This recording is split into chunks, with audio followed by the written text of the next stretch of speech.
Patient with history of liver mass.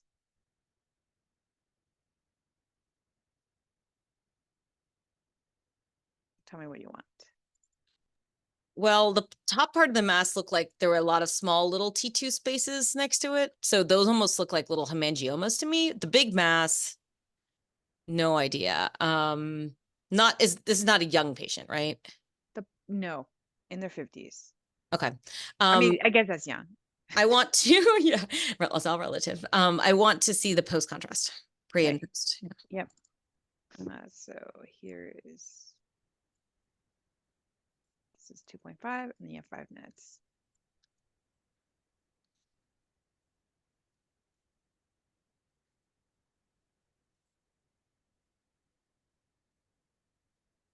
Okay. So let me, I'll just give you the subtractions, 5 minutes. Yeah. Like initially I was like, maybe a weird sclerosing hemangioma or something, but I don't think so. I'm now thinking maybe an MCN. Although you said 50-year-old male, those are more common in females, more common left lobe. 50s. Yeah. Yep. But you said male?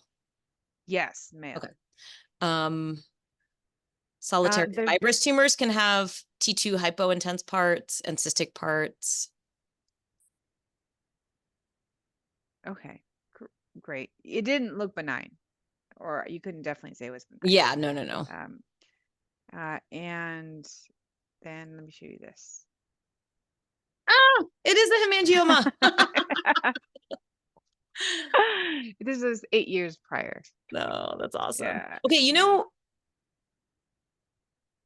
what made me think that a little bit initially? If you go back to the first year axial on the now case, yeah, all the little T2 things above it, like all those little guys, right?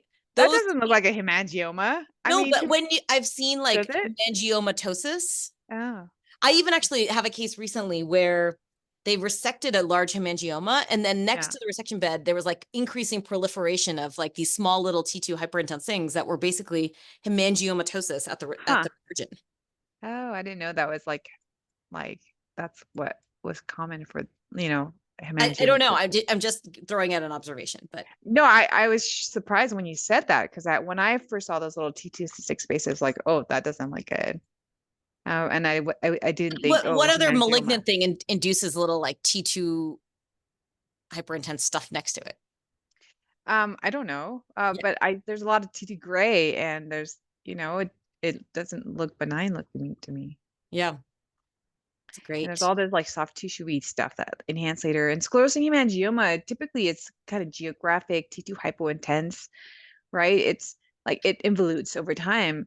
And all of this stuff looks not so this right. is not so there's two terms. There's sclerosing hemangioma and then there's sclerosed. So when it's fully sclerosed, it looks more like a fibrous lesion, like a cholangiocarcinoma, but this is kind of like sclerosing, like it's on its way. So it has like really T2 dark fibrotic areas, but also still you can see the big T2 bright hemangioma areas, Anyway, I'm not saying I definitely would have like slam dunked it, but it makes, it like doesn't not make sense to me in retrospect. But thank God you have that prior exam. All about the prior is gold. Yes. Okay. Okay, Nelly, tell me what's going on. Oh my gosh, what's happening in the right upper quadrant? And actually all around. Did the patient have some kind of lymphatical, like, lymphangiogram or something? Yes, that's what they had. So they have a chylothorax, irretractable chylothorax, and both of their inguinal lymphatics were injected. And it went up here. And then this is the first time that I had seen this, where it seems to be collecting in the liver. And so I was like, what is this? Why is it in the liver? Is it in the liver? What'd you say? Is it in the liver? Yeah, I'm going to show you a CT. Oh, wow. So this is actually beautifully outlining the lymphatics of the liver, which we usually don't even think about or talk about. But in this particular patient that had this irretractable chylothorax, they've done numerous thoracenteses at this point, but the thought was that actually their they had this mass that was like compressing their thoracic duct. And so it was compressing it so much that the Lymphatiol going up the retroperitoneum, instead of being able to go into the cisterna chyli and go up into the chest, it rerouted into the liver. That's wow. Isn't that cool? Wow. Yeah. And then actually I want to show this diagram. I didn't get to read the paper, but this year, I think in radiology, there was a paper about interventions for lymphatic disorders. And I thought this diagram was kind of cool. Let me try to make it bigger, maybe. I don't know. Can you see it? Yeah. Okay. So just kind of highlighting that like there's multiple different areas of lymphatics. So there's the like inguinal lymphatics. There's the ones from the intestines coming in. Those are the ones that are going to be high in triglycerides, bringing in fat from your bowel. And then also from the liver. So like there's lymphatics all throughout the liver, but then around it. And then it goes to the cisterna chyli and then goes up into the thoracic duct. And one important thing is that actually some interventions, they actually go into they access the lymphatics in the liver. So they get into the portal vein and then they basically move their needle around and inject contrast until they get into the lymphatic system. And through that, they can access and get into the cisterna chyli and do other kinds of interventions for patients who have like lymphatic leaks. That's awesome. Yeah, didn't know about it. Can I? Okay. You were talking about the lymphatic system, and it made me think about the interstitium system. So I recently learned that there's a new, we have like the skeletal system, the muscular system, respiratory, whatever, all these systems, right? Lymphatics, vascular. And there is a newly described system. It's called the interstitium system. That's a tongue tie. But what it's so it's within this matrix of collagen, and it surrounds all of our bodies, and it's like the interstitium, right? Like that we think about between cells. yes, And it transports like glucose, it transports all of this fluid, but it's all from kind of pressure, right? So if you're exercising, for example, and you're contracting and extending, right, that kind of pressure helps move things forward. And so there's this, it's complex, but it surrounds all of our tissues everywhere. It's everywhere. And it there's data that's showing now that this is how tumors metastasize, is through the interstitium. They line up and march through these little complex network, right? It's a fibrous, it's all these collagen and all these things that surround all of our tissues, organs, body. And then that's how they then reach the capillaries and then get into the bloodstream, for example.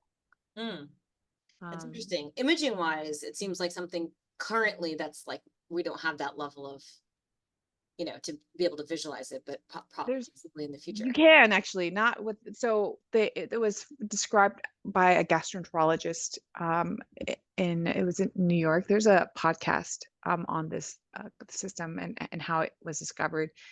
And the gastroenterologist, they would like use their spioscope and went up the biliary tree, and they saw this weird complex network around the biliary system, and they didn't know what it was. And so then they went to talk to the pathologist, and they're like, what is this? And pathologist is like, I don't know. We don't know what that is, right? But then later, they injected dye, like fluorescent dye, and then the whole place lit up with this complex mesh network, right? That surrounds all of our structures and viscous organs. And then they re-reviewed it with pathologists, and it's like, oh, actually, there's all these like strands, right? It's in the superficial layer. And then they linked it, and then they said that like pathologists had like ignored it because they thought it was just debris, like nothing that mattered.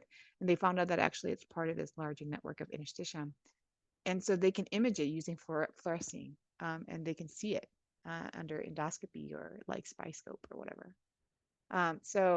But like I said, now it's like they think it's metastatic cells. They penetrate the interstitium, and then they crawl up, and then that's where they start with the metastases, or that's how they metastasize, because they couldn't explain why like these things metastasize even though there's no blood vessels around, or things like that, and they crawl through this. It's kind of like a We tunnel. always assumed it was just either blood vessel or lymphatics, but actually it's other, yeah. Very cool. Love it. So I wonder, like things like acupuncture, right? You can't really explain why those things work. Well, I was actually even thinking when you're saying collagen and stuff and hyaluronic acid, like I have friends who take all these supplements of that. And it makes sense that like it's not just for your like bones and joints, it's like for like all of the structure of your body. That's right. Yeah. Yeah. Should start taking some. A little tangential, but Go. okay, this is a patient with history of Cowden syndrome and got an esophagram for dysphagia. So anyways, this is what the esophagram showed. I was seeing like a this is all real. Seeing like a reticular pattern to the. I'm not sure if they're tiny ulcers or just like a reticular pattern. Yeah. So yeah, when I think about reticular pattern, I think about reflux. When I think about tiny ulcers, sometimes you go down to like infectious route, like HIV, HSV. I think it's more like a reflux reticular pattern. Yes. So that's you know, I had to jog my memory about all the manifestation of Cowden syndrome. And so I asked Chat GPT right before the esophagram. And I said, you know, pretend, yeah, I'm reading to you what I can share my Chat GPT communication if you're interested. Yes. Can you pause your thing for a sec? Yep. So right before the esophagram, I asked Chat GPT, well, I dictated into my phone, but pretend you're a medical specialist. What are the GI manifestations of Cowden? And so the patients get hematomas and they get all these kind of cancers. But he says common GI stuff in the GI, they get GI cancers. Oh, for the esophagus, because I was doing an esophagram, they get these grayish white plaques in the esophagus, considered high cancers, or the glycogenic acanthosis. They get glycogenic acanthosis. These are benign, but it's common in patients with Cowden syndrome. Wow. And so then I looked up here, and I'm like, oh, these look just like this. Here, look. Oh my gosh, that's so cool. But what is glycogenic acanthosis? It's like deposition of glycogen. Here, it's benign. But let's glycogenic acanthosis. Okay. Here's your generative AI. Of unknown cause, hyperplastic squamous epithelium with intracellular glycogen deposits. Huh. Amazing. That's so cool. Yeah, isn't that it was great. So anyways, it looks just like you know what the images show on Google. So diagnosis of glycogenic acanthosis in patient with Cowden syndrome. Go Chat GPT. Okay. What do you think about this patient's what is going on? Liver. In the liver, yeah, there's all these like vascular shunts or something. Yeah. There are a lot of vascular shunts, exactly. This patient have like vascular, and then there's your collaterals, lots of collaterals. Okay, so what's the vascular shunt from? You almost said it. HHT. Yes, good. So this was HHT. When I showed this to some people, they were like, "Oh, could it be Budd-Chiari?" Which I think was a good thought because you can get a lot of intrahepatic collaterals, but the IVC is huge and patent, and the hepatic veins are patent, so probably not that. But basically, this is HHT, hereditary hemorrhagic telangiectasia, previously known as Osler-Weber-Rendu. It wasn't renamed because they were like dubious characters or anything. It was just like basically HHT was a similar name from this early 1900s as well, and it's more descriptive.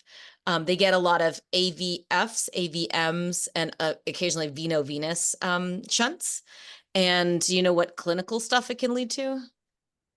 They get like nosebleeds. Yes. They get nosebleeds, and then in the liver, because of all the shunting, you can get high output cardiac failure. And you can also get biliary ischemia because the hepatic arteries are like involved in all these shunts, so they're not able to feed the bile ducts, and so the bile ducts can get ischemic. So yeah, just a cool case of HHT. Most of the time, the liver is not symptomatic, but about 10 to 20% of the time, it does lead to these other things. How do they treat it? They don't. They just leave it alone, unless, like, for example, you're getting high output cardiac failure, you know. Yeah, they embolize or something, kind of reduce the Yeah. flow. Okay, I'm gonna stop.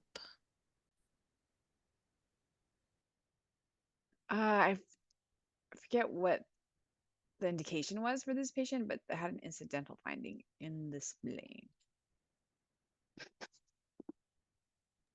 Okay, so it looks like a big, well-circumscribed mass with like a central scar, and it's hypoenhancing.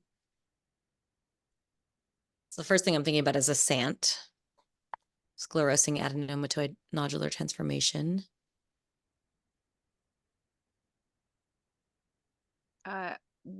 So what are you going to recommend next? MR. Because I think you get hemosiderin in the SANT. Yeah. So yes, an MR was recommended. This was like a study from like a while ago, decade ago. I don't know. So the patient, the outside interpretation mentioned hemangioma, and they said, "Oh, this could be a hemangioma. Recommend MR." And it went to the surgeon, and they're like, "Oh, it could be a hemangioma. It's getting." They had monitored it, and it was getting a little larger. They were worried that it can, sequester the platelets and stuff like that, and patients can get hematologic complications from splenomegaly. And so then uh, they resected the spleen. No MR. No MR. No. And pathology was lymphoma. Oh. Yeah, splenic lymphoma. So I think that we have to be careful with, like I said, this is all like outside done, not. Um, so we just have to be careful and just not. I think that when providers read it, they just, even if we say probably, they think it is. It's, Yeah. it's probably is not a definite. And communicating that there's a wide differential, and include malignancy, Yeah. so that they don't just assume it's benign and then, treat it as such is really important. Yeah. And we should always think about lymphoma in the spleen. It's interesting because it can usually be like splenomegaly, but sometimes focal, but there was no other lymphoma elsewhere. Nope, no other lymphoma elsewhere. Wow. Yeah. Lymphoma always gets us. Yes, and that's exactly right. Like lymphoma can look like anything and it can act in any way. Like, I right. think the MR would have helped though.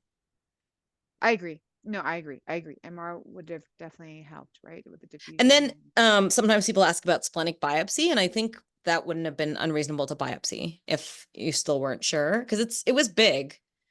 But sometimes they just are like, we're going straight to surgery, I think people are Which not is as scared. unfortunate. Yeah. Yeah. Sorry, go ahead. Well, sometimes they're not as scared about taking out the spleen. They're just like, okay, well, you don't really need it, or. And it's like the forgotten organ, unfortunately. Yeah.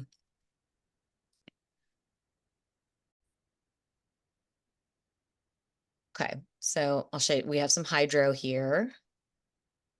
Actually, yeah, this was hydro, but this is unrelated to the case, so ignore that. What is going on? Oh my gosh. There's something happening with the. I'm going to show you the coronal. Okay, thank you. Oh, wait, there's a lot of. So is it a TI? Oh, it might be the TI.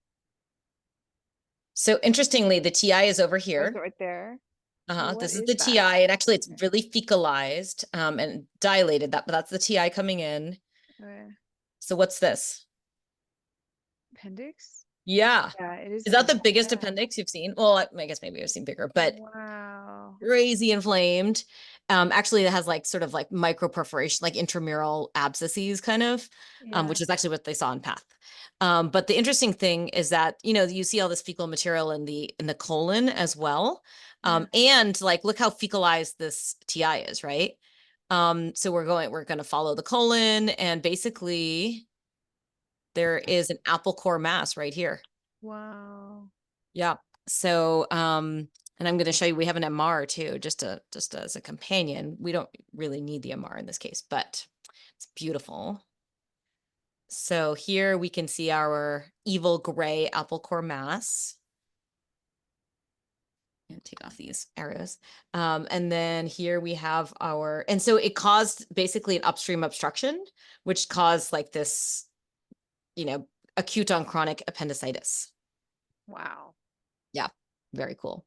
So anyway, it was resected, and this came back as mucinous adenocarcinoma with acute on chronic appendicitis with like all these granulomas in the wall and like micro perforations into the wall.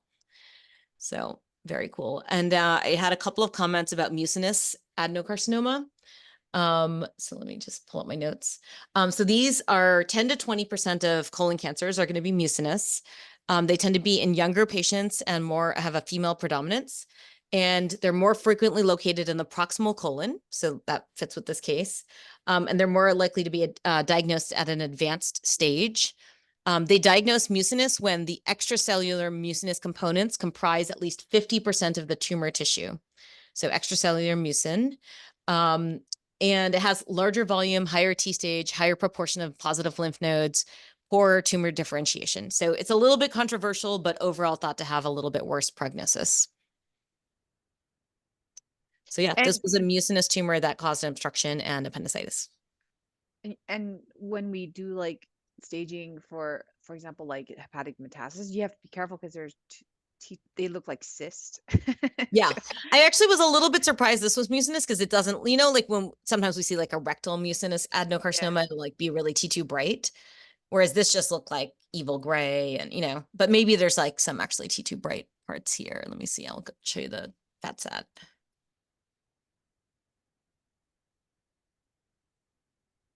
I guess I can buy that it's a little bit brighter, right?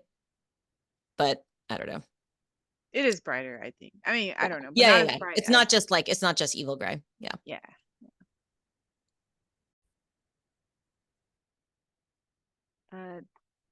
It's a rectal MR.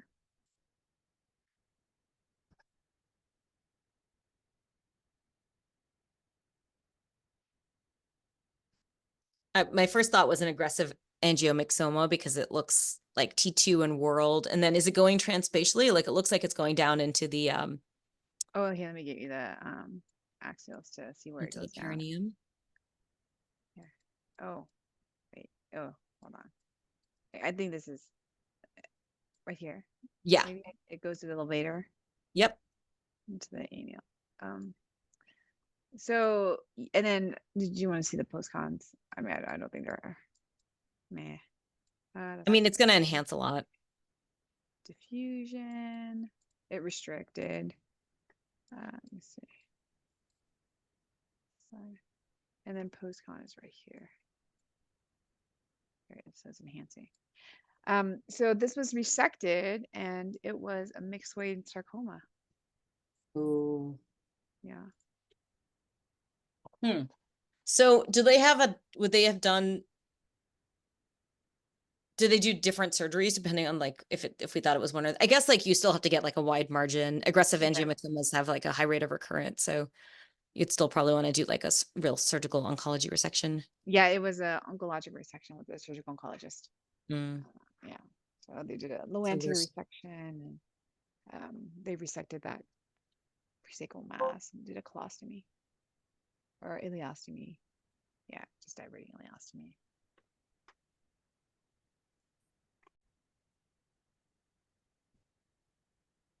Okay, so patient came in. You can see that there's a lesion here in the abdomen. Another little nodule, another nodule here.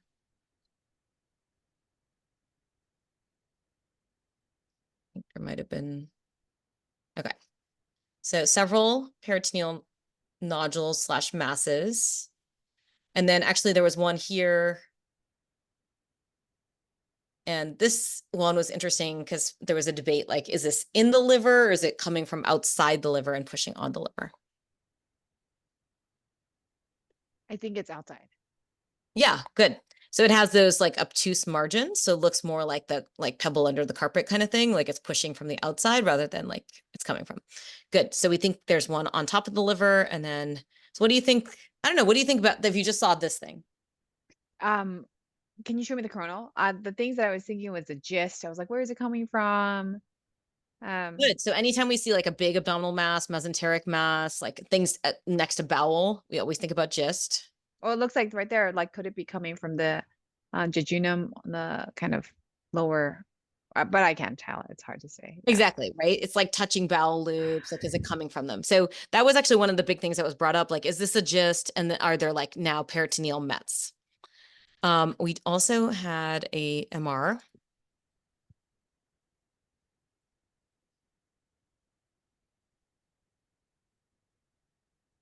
So here it is. Here's the big one on the MR. Here's another one on the MR. The liver thingy. Wow, it's really dark. Yep. Where's the uterus? Oh, Uterus, not here. okay. Oh yeah, and there were other little ones down here. Did she have like fibroids before? Yeah. So this was biopsied and it came back leiomyoma. And it turned out she had fibroids, like hysterectomy for fibroids. Yeah. But there was we don't know because it was a long time ago, but we're suspecting that they might have used the morcellation technique. Yeah. And therefore these are now disseminated fibroids. Yeah. So really cool case. So whenever you see something really T2 dark, think about leiomyomas. And especially if there's multiple of them, like try to investigate their history about if they had fibroids resected, morcellation, etc. Nicole Heinemann that Sarah just talked about, like the whole leiomyoma versus leiomyosarcoma thing, and she went into the morcellation debate. And basically, they don't do it anymore, but they do still do a type of morcellation, but it's like within a bag.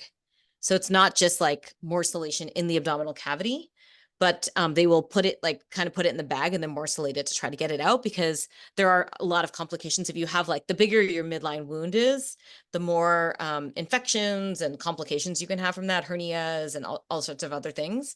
So they want to make the incision as small as possible. That's So awesome. they still are morcellating, but within a bag.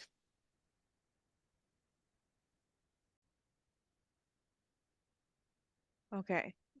Here is a patient with kind of cyclic pain. I think you might have shown this one before, or it might be a new one, but I feel like this is I've the seen like 3 or 4 of these now. cavitated. I feel like it's called like acum or something, but like cavitated uterine mass. Yes, yes, but it's not. This was resected, and this was cystic adenomyoma. Oh wow. Yeah. And what is the other thing? What was the other thing again? Acum, yeah. Well, what is Accessory. acum? Oh, acum is it a Mullerian remnant? Yes, so it's a Mullerian anomaly.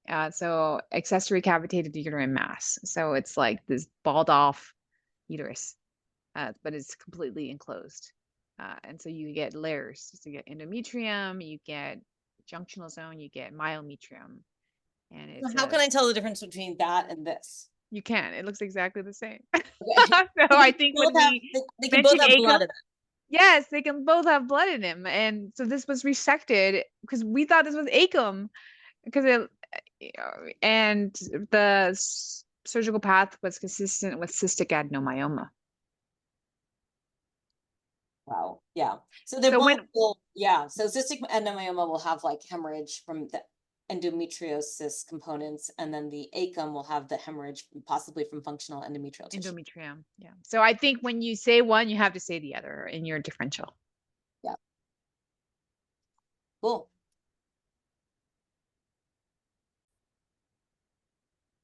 Okay. So, ooh, what's going on in the left pericardial gutter? Scan, but okay. So the finding is here. There is a lesion, really vascularized mass in the left retroperitoneum.